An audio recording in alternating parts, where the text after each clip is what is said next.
Κύριε Πρόεδρε,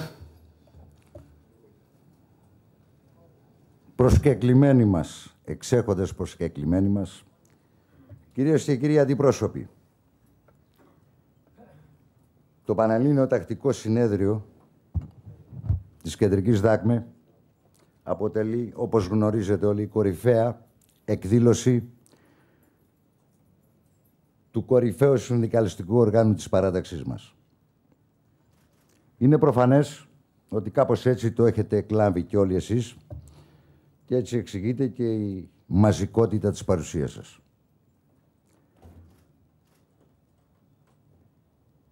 Σήμερα, ως επικεφαλής της οργανωτικής προσπάθειας και όλης αυτής της ομάδας, η οποία εδώ και 3 μήνες δουλεύει για να φτάσουμε σήμερα σε αυτό το συνέδριο, αισθάνομαι την ανάγκη εκ μέρους όλων σας να τους ευχαριστήσω. Και το εννοώ εκ μέρους όλων μας να τους ευχαριστήσω. Όμως, ένα πολύ μεγάλο ευχαριστώ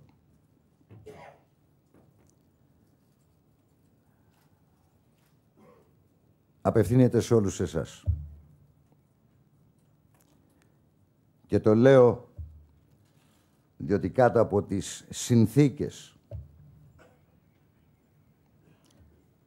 με τις οποίες ζούμε και υπό τις οποίες εμείς, οι μικρομεσαίοι, πραγματοποιούμε σήμερα το συνέδριο και όλες αυτές τις διαδικασίες που προηγήθησαν μέχρι να φτάσουμε εδώ, σημαίνει ότι δεν αναστέλουμε την σημαία και δηλώνουμε, κύριε Πρόεδρε της Νέας Δημοκρατίας, παρόντες όλοι.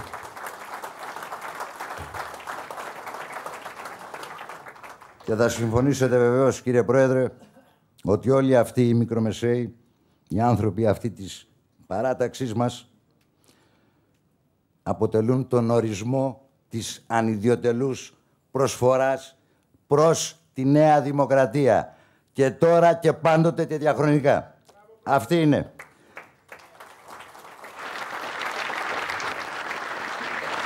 Παρακαλώ τον Δημήτρη Τζίφα να ανέβει στο βήμα.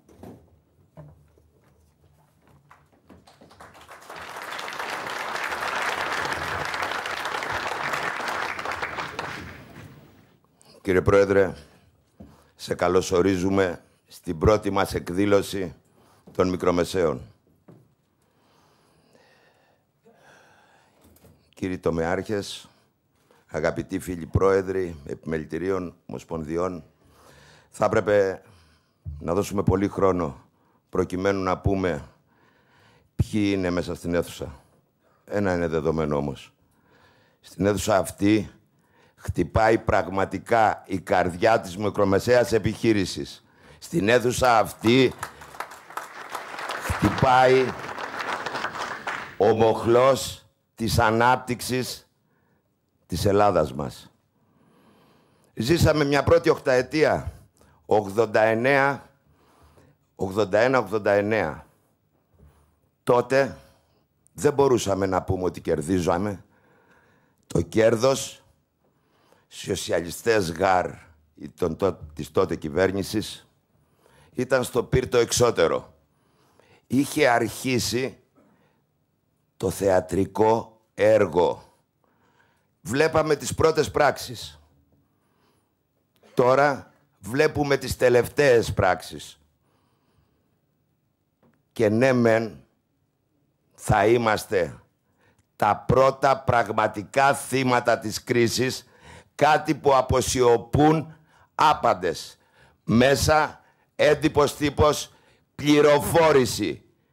Η πληροφόρηση μέσα από το κάτωπτρα. Όπως θέλουν να σερβίρεται. Σαφώς, ο μισθωτός, ο χαμηλοσυνταξιούχος, παίρνει μεγάλο κόστος της κρίσης. Θα αναγκαστεί να ζήσει με 100 ή με 200 λιγότερα.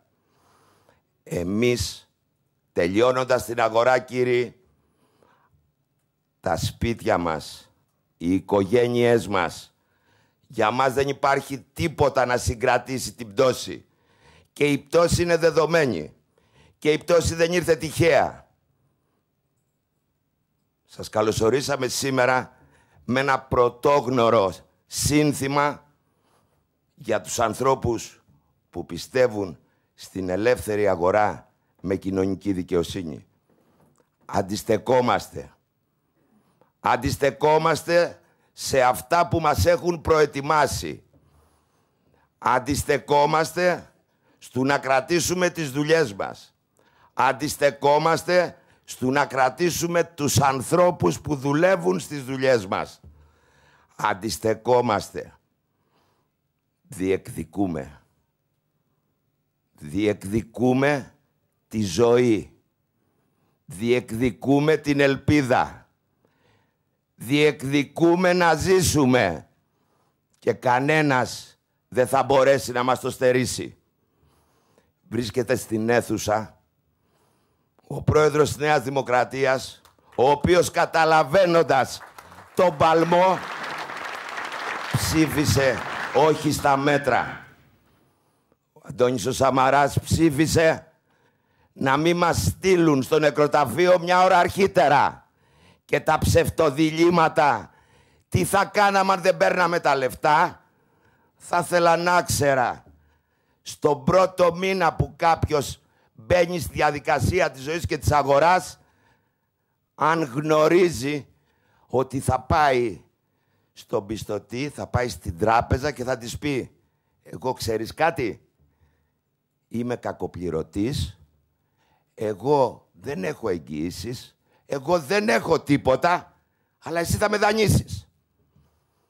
Υπάρχουν λεφτά, Υπήρχαν λεφτά, το ξέρανε. Γιατί ο σχεδιασμός δεν έγινε στη διαδρομή. Το Διεθνές Νομισματικό Ταμείο επευλήθη. Και οι εντολοδόχοι της σημερινής κυβέρνησης εκτελούν κανονικά. Δεν μας μένει να κάνουμε τίποτα άλλο από το να προχωρήσουμε. Θα προχωρήσουμε με τη μεγάλη ομπρέλα της Νέας Δημοκρατίας. Θα προχωρήσουμε στηριζόμενοι σε ανθρώπους που πιστεύουν σε μας και εμείς πιστεύουμε σε αυτούς. Και όποιος θέλει. Όποιος πιστεύει τα ίδια με μας, πάει καλά. Αγαπητοί συνάδελφοι, δεν βρεθήκανε τυχαία άνθρωποι σε ανώτατα κλιμάκια. Προδώσανε την εμπιστοσύνη του Κώστα του Καραμανλή. Δεν θα επιτρέψουμε να προδώσουν και το σημερινό μας αρχηγό. Δεν γίνανε τυχαία. Κάποιοι ψηφίζαμε λάθος ανθρώπους. Λάθος ανθρώπους εμείς. Εμείς τους επιλέγαμε κάθε φορά. Βρίσκουμε σε πολύ μεγάλη πίεση αυτή τη στιγμή. Και βρίσκουμε σε μια πολύ μεγάλη πίεση γιατί εμείς δεν είμαστε μισθοδοτούμενοι συνδικαλιστές. Εμείς αφαιρούμε τα παιδιά μας, τα σπίτια μας, τις δουλειές μας, το χρόνο εκείνων που χρειάζεται. Εγώ θα σας πω ότι κι αν δεν υπήρχε η Νέα Δημοκρατία για ομπρέλα μας, θα έπρεπε να τη δημιουργήσουμε. Τη χρειαζόμαστε όσο ποτέ. Χρειαζόμαστε ανθρώπους που που θα τους πιάσουμε και θα μας πιάσουν από το χέρι, γιατί δεν διακινδυνεύουμε αυτή τη στιγμή μικροπράγματα. Δεν διακινδυνεύουμε αν ο ΑΕ θα έκανε μια μείωση των συντάξεών μας. Πρέπει να ενστερνιστούμε όλοι ότι μόνος του κανένας δεν μπορεί να κάνει τίποτα από μας. Μαζί μπορούμε να κάνουμε τόσα που θα τρίβουν τα μάτια τους. Σας ευχαριστώ που είστε εδώ. Μια τόσο δύσκολη περίοδο και θα συνεχίσουμε αργότερα.